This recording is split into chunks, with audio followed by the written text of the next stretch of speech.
جو کہ وادی السلام نجف اشرف میں جن کا مرکز مبارک ہے، وہ اپنی زندگی کے حوالات میں بیان کرتے ہیں کہ وہ تہجد کی نماز کے لیے شہر سے رات کو باہر جایا کرتے تھے اور نخلستان میں عبادت کیا کرتے تھے، اور 1 گھنٹہ تہجد کی نماز ان کی جو ہے وہ طول ہو جاتی تھی، اور وہ خود کہتے ہیں کہ جب میں اس وقت اس نماز میں ہوتا تھا تو میں اطراف سے منقطع ہو کر کائنات میں جو ذکر ہو رہا ہوتا تھا وہ مجھے سنائی دیتا تھا۔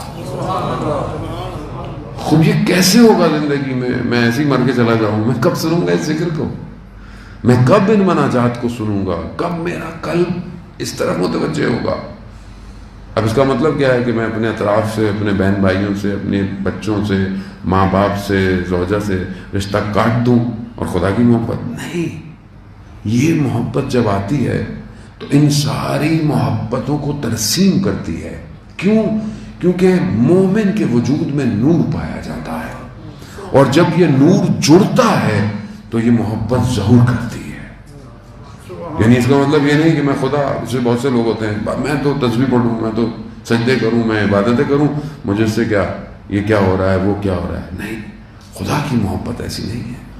جب آپ خدا سے محبت کریں گے تو بے درجہ اولا آپ کو اس کی مخلوق سے محبت کرنی پڑے گی، کرنی پڑے گی۔ اب آپ اس کو ناراض نہیں کر سکتے، آپ کیسے اس کو ناراض کریں گے؟ کیوں؟ مخلوق الہی ہے۔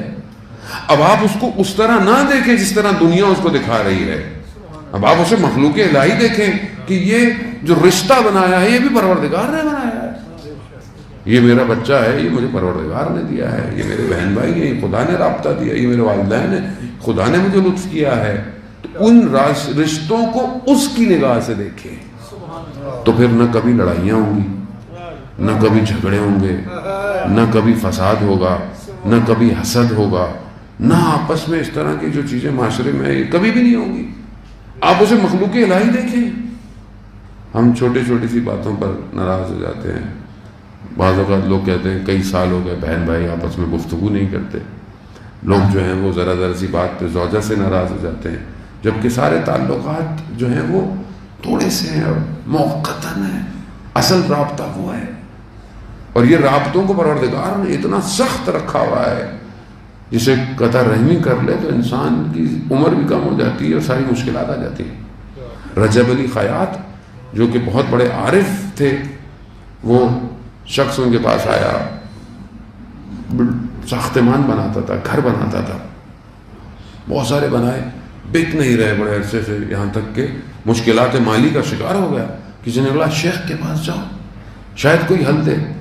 جب شیخ کے پاس پہنچے تو شیخ نے کہا کہ تمہاری جو بہن ہے کتنے عرصے سے تم نے اس سے گفتگو نہیں کی اور تم نے اس کی وراثت کا حق کھایا ہوا ہے۔ اب اس کو یاد آیا کہ اس زمانے میں وہ تھوڑے سے پیسے بنتے تھے جو تھے کہ اس نے نہیں دیے تھے وراثت کے، تو کہا میں دے دیتا ہوں، کہا میں زیادہ دے دیتا ہوں، زیادہ دے کے آ گیا، پھر واپس آیا، کہا ابھی بھی مسئلہ حل نہیں ہوا۔ کہا کیوں؟ کہا تمہاری بہن جو ہے وہ کرائے کے گھر میں رہتی ہے اور تم نے اتنے گھر بنائے ہوئے ہیں، کہا ایک گھر اس کو دو۔ کہا کہ اس میں تو گھر مسئلہ ہے تبھی حل ہوگا، مرضی تمہاری آگے۔ اس نے جیسی بہن کو گھر دیا اس کے بعد اس کے گھر جو ہے وہ بکنا شروع ہو گئے۔ یعنی ہمیں نہیں پتا، ہم بہت سارے زندگی کے مسائل میں پھنسے ہوئے ہوتے ہیں اور اس کی وجہ ہمارے اطراف میں ہوتی ہے، اور ہم وظیفے کیے جا رہے ہیں، مولانا یہ عمل دے دیں، وہ عمل دے دیں، عمل ہمارے آس پاس ہے۔